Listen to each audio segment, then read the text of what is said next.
অনেক দূর থেকে আসার পরে আমার এমন অবস্থা হয়েছিল যে আমি মনে করলাম যে ভগবান কি করবে না করবে জানি না। আমার আসলে মাথায় এখনো তেল, আমি চুলগুলো আশ্রয়নি, শুধু মাথায় এটা কোনো রকম হালকাভাবে বেঁধে যাচ্ছি। গান গাইতে পারবো কিনা আমি নিজেই মানে চিন্তিত ছিলাম। তারপরেও আপনারা একটু মাইনে গুনে নিয়ে যাতে ভুল ত্রুটি হয়ে গেল। দিলে দিলে জপি বলা তোমার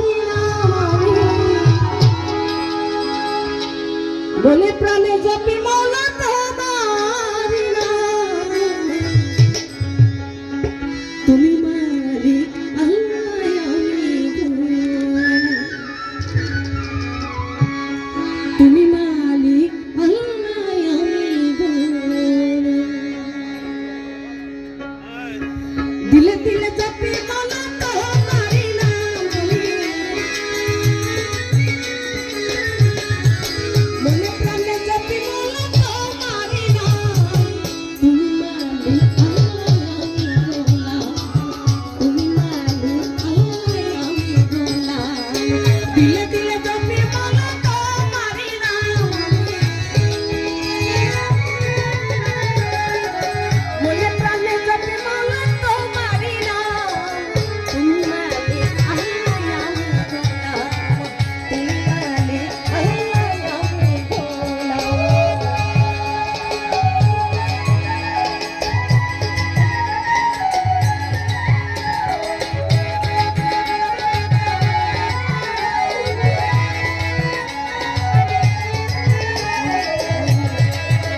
আসলে